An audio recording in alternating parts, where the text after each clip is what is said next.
दोस्तों, आज हम आपको 3 प्रेरणादायक कहानियों के बारे में बताएंगे। पहली, अच्छाई से क्यों बाज आऊं। एक बार हजरत बायजीद बुस्तामी अपने कुछ दोस्तों के साथ दरिया के किनारे बैठे थे। उनकी नजर एक बिच्छू पर पड़ी जो पानी में डूब रहा था। हजरत ने उसे डूबने से बचाने के लिए पकड़ा तो उसने डंक मार दिया।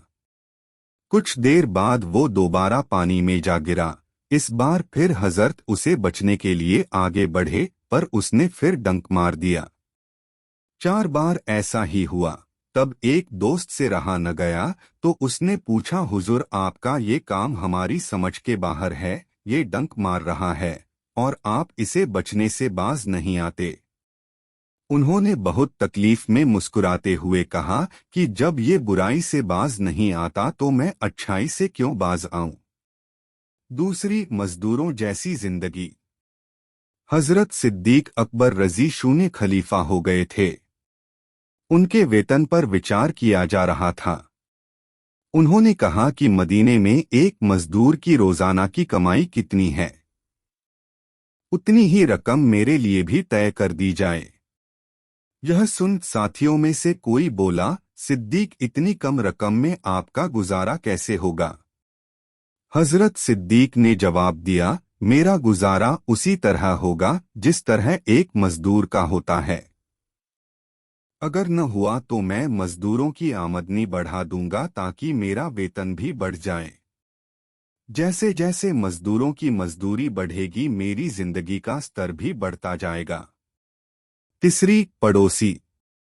इमाम अबू हनीफ के पड़ोस में एक मोची रहता था।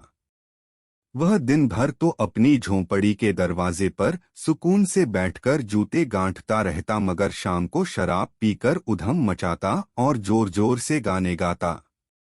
इमाम अपने मकान के किसी कोने में रात भर हर चीज से बेपरवाह इबादत में मशगूल रहते।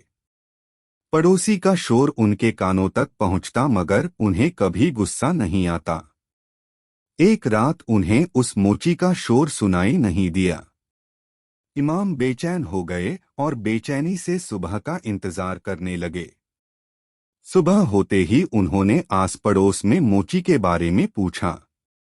मालूम हुआ कि सिपाही उसे पकड़ कर ले गए हैं, क्योंकि वह रात में शोर मचा मचा कर दूसरों की नींदें हराम करता था।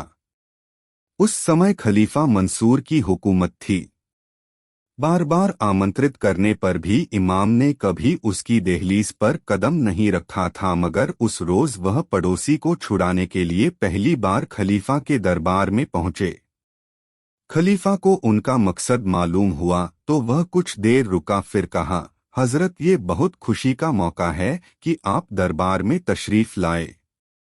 आपकी इज्जत में हम सिर्फ आपके पड़ोसी नहीं बल्कि तमाम कैदियों की रिहाई का हुक्म देते हैं।